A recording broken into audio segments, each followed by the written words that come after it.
Welcome back to High Class Gear. Get yourself ready for another great video. You won't find anyone with more realistic and intriguing stories from the big 80s and the weird 90s than this channel. If you came here looking for something strange, creepy, car chases, police fights, stupid mistakes that came back to get me, or even for a little bit of knowledge, you've definitely come to the right place. Please make sure to like, comment, and subscribe so you stay up to date with all the great content coming your way. The following story takes place in the year 1992 in the state of Oregon on the last exam on the last day of school. I would take that last walk down the hall at Astoria High School, look at the fisherman mascot that last time, and have to deal with leering eyes no more. I'd worked hard to get on track academically, and it was Friday. I could tell I'd aced my finals because I could remember the questions and answers even after finishing them. And when I checked them before turning them in, I wrote a little bit more of the answer I already knew. I had additional stuff to add. I was some kind of high school savant or something. My friend Manny was as happy as I was, and always wanted me to do well with my schoolwork. He'd struggled with his, coming from a Chicano background and learning English late in life, and struggling with reading his second language. Him and I became study buddies, and we also both had two things in common. We both came from California, and we both loved lowriding. In fact, I was riding with him in his car while we made our way around Astoria. He had some errands to run that day, so he was going to drop me off and take care of them. We'd meet later that night as agreed and get something to eat. Maybe we'd go to the Brass Rail restaurant if it wasn't too rowdy. The Brass Rail was a decent restaurant that had the classic greasy spoon diner food, but what made it rowdy is that it had two sides. On one side was the restaurant and its laid-back clientele. But if you walked to the other side of the sitting booths and through the swinging doors, there was a strip club in the next room. Strippers would sometimes come from next door with not much else on but high heels and Daisy Duke shorts. But if you went there early Friday, you could avoid that unwanted spectacle. Alright, Manny, I'll catch you back here in a couple of hours. Should I meet you outside the Liberty Theater? I asked him while I opened the door to step out. Manny said, "Yeah, that's a plan. Make it 2.5 hours. That should be enough time to get done what we need to do. We might eat and then catch what's on at the theater." And with that, we shook hands, and I stepped out onto the curb and closed the door behind me of the Chevrolet Caprice lowrider. Manny pulled out, lifted the hydraulic suspension up, and the car zoomed into traffic until he went out of sight.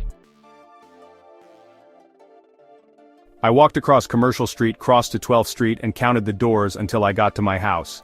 Number 249. I had to unlock the double steel doors and walk up 2 flights of stairs, and I was at my studio apartment. To pay $100 a month was about as sweet a deal as you're going to find in the 90s, and I didn't turn my nose up when the opportunity came to rent it.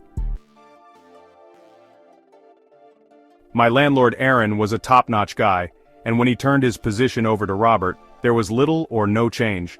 Everyone in the building was considerate and good, except for one of my neighbors, who had a consistent drinking problem, but he was harmless, for the most part.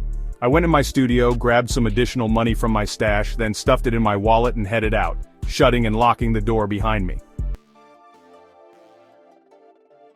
I still had to call Colin later tonight. And yes, if you're wondering if it's the Colin that drove the car in through my house, that's right, it's the same guy. But since then, he'd become far more responsible and a family man, so he's not had any serious incidents since the house ramming stuff. As I stepped out into the cool and fresh mid-morning, I could feel the soft wind from the Columbia River sweep across my face and move back and forth. Today was going to be a good day. I wanted to take a trip to Safeway to pick up a few things and then go to Kosher Heaven and see if they had any cinnamon and raisin bagels left. It was a little bit of a walk down Commercial Street, but the trek was worth it. I stepped onto Commercial Street and started making my way down, passing Liberty Theater on my right across the street. I wonder what movies will be playing, I thought.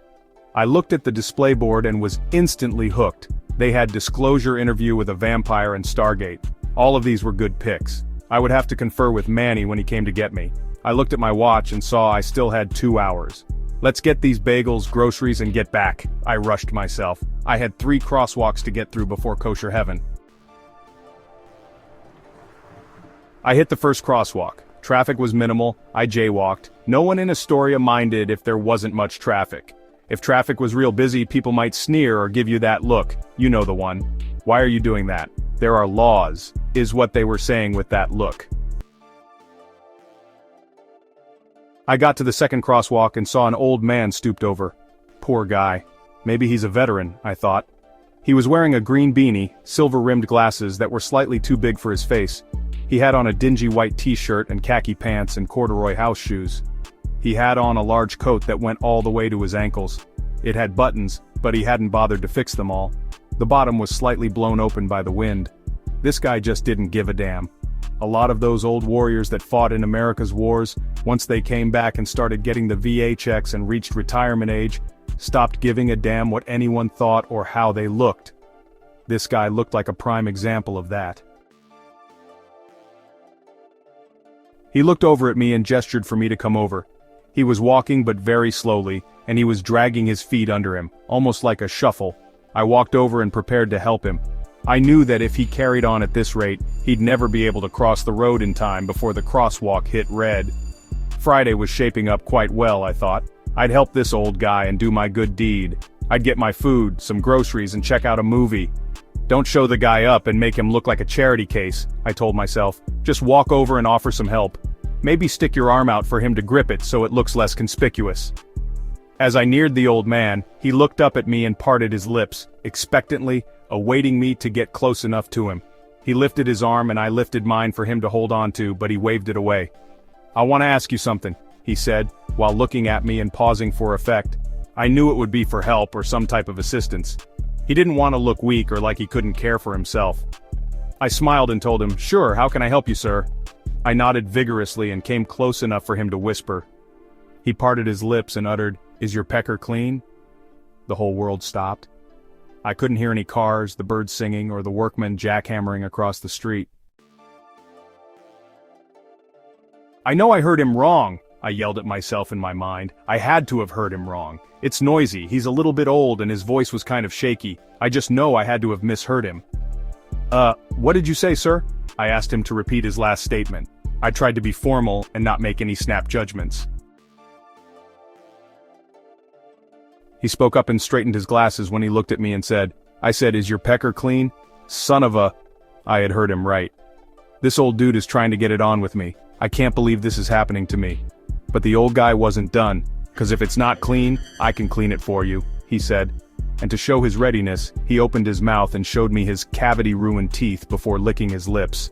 I looked away and saw the crosswalk flash green.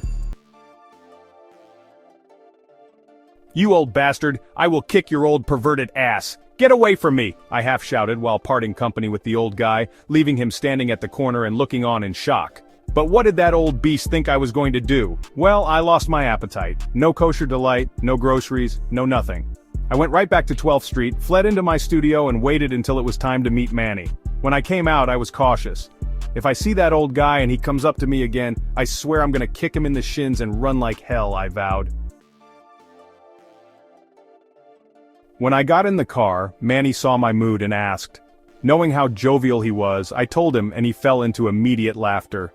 For the rest of the night, all he could do was laugh about the nasty little old dude and how my face must have looked, my reaction, and that there's some guy out there afraid I might find him and take what little life he has left. That night we got to the brass rail, had great food, avoided the strippers, and checked out the movie Stargate.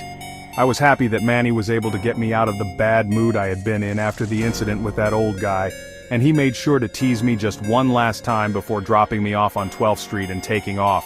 To this day, I wonder about that nasty little old dude and what possessed him to say something like that. Had he said it before?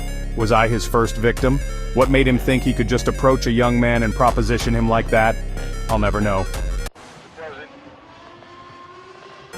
If you enjoy these videos and what we do here, subscribe to the High Class Gear channel, give us a like, and hit the notification bell so you always get updates on new content every week.